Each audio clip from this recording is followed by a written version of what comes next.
Hi YouTube.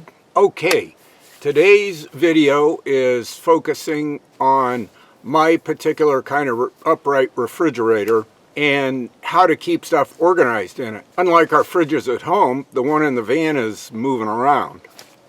And consequently, stuff in the fridge moves around. And usually what I want moves to the back of the fridge and it's out of sight, out of mind. That's no good.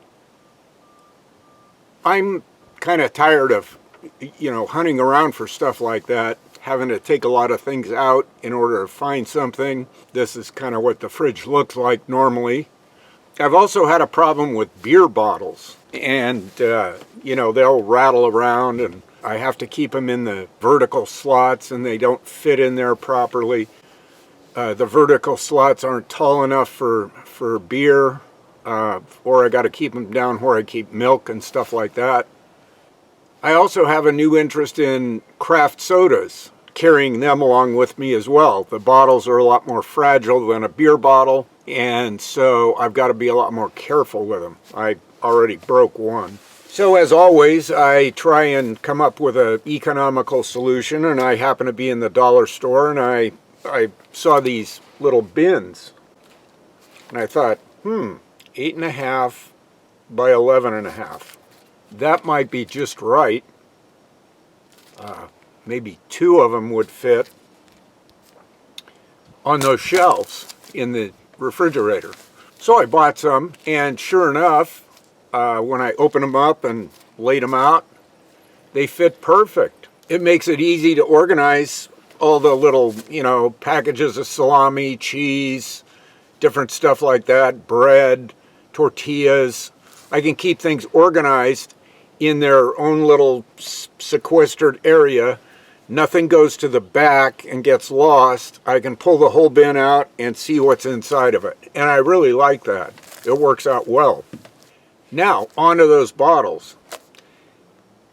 Even though the bottles look the same, they vary a little bit in height and width. So I can't just make one thing for one kind of bottle. I have to make something that'll kind of absorb a variety of different bottles. So my idea was to build a little box, just a simple wooden box, so that I can have the bottles secure, but they'll be loose enough so that a variety of different bottles can fit in place. So let's take a look at how I make a simple wooden box. It's wooden for sure. It winds up looking real simple, but making it, well, it's not as simple as it looks. It's not hard, but it's not simple. So let's take a look at how I build the box. First thing to do is figure out what you're going to put in it, and then measure the space you're going to put it in. Once you have that, go ahead and cut the sides of the box and the bottom. Now that you have the materials, you're going to have to create the box. So this is how I do it. Set up the sides on the base, put a strap clamp around things, and then I use corner clamps at the top to make sure everything's nice and square. Once I'm satisfied everything's good, I loosen the clamps up, take things apart, apply some glue, put it back together, and no screws, no nails, just glue.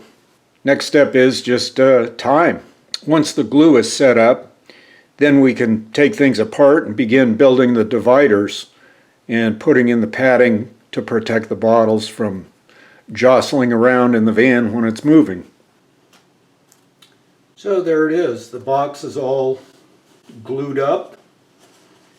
The bottles all fit, and I have some different sized foam for when bottles of different sizes, like this is kind of a squat bottle here, so you can take that one out, put this one in, and put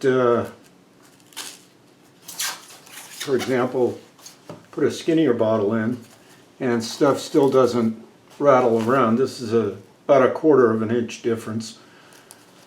but that keeps things from rattling around and banging into each other. Let's go take this thing and put it out in the van and see how it fits. So there we go. Fits like a glove. By organizing the fridge, I gain quite a bit more space in the pantry too. So that helps out storing dry goods and that kind of thing in the pantry. Hey, how about those illuminated cupboard shelves? Huh? Kind of cool. So there you have a couple of ways to improve your fridge experience when you open the door of the fridge and you're looking for something in there. If you like this video, then give it a thumbs up. If you think it'd help somebody else, please share it with them. If you'd like to get more content like this, then subscribe and ring the bell, and you'll be notified when new content gets uploaded. As always, thanks for watching this video and all the other videos, and comment as you see fit. Till the next video, see you later. Oh, by the way, I'm planning a trip to Las Vegas. There'll be quite a few things in between, and maybe a surprise trip up to Rachel, Nevada, the Little Ailey Inn, site of the recent storm Area 51 controversy. I've never been to Area 51 or Rachel or the Little Ailey Inn, and I thought, hey, why not? As long as I'm going to Las Vegas, I'm going to go visit a couple friends. And Explorer Steve, if you happen to watch this video, I'd like to hook up with you and go have a bite to eat or something when I'm down there in Vegas. So I'll try and contact you. Please try and contact me and we'll set something up. In the meantime, till the next video, see you later.